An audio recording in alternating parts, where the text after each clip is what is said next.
Gimme 5. In the office. Hi, I'm Kathryn Howell from Gimme 5 in the office.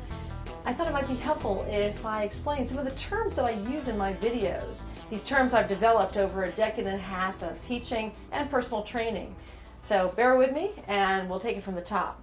I refer to deep breathing a lot. Breathing in and breathing out. And that might seem a little pretentious, but actuality, most of us don't breathe as deeply and as fully as we should.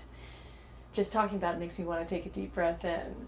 So when we empty our lungs out completely, that allows us to take in more fresh air. All that oxygenization happens at the very end of our bronchial passages. Imagine it's like an upside down tree and it's out the leaves that all that action happens. So we want to empty it out. And when we breathe in, we want to expand that back. We want to feel that back open up. And then press that diaphragm up to get out as much of that old stale air as we possibly can. So that's number one. Number two, posture. We're always talking about posture in our society, but what does it really mean? Well, I found that a couple of images that I use are really helpful to a lot of my clients.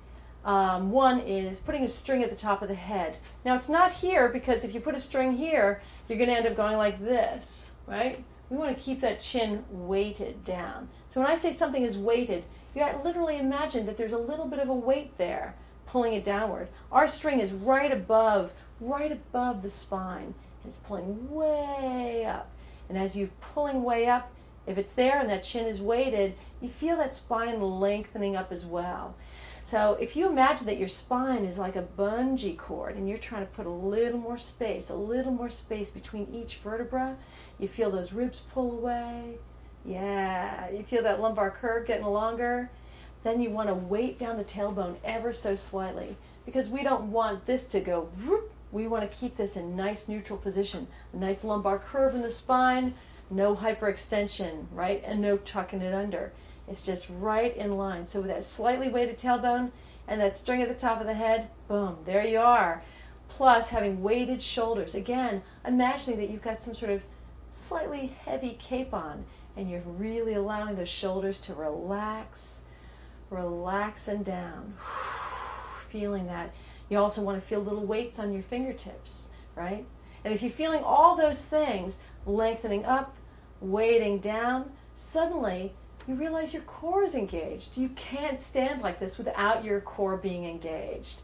That makes it so it's easier to shift weight, shifting weight. So all those things we do on one leg in these videos, boy, that becomes so much easier, especially if you're breathing, blowing it out on exertion.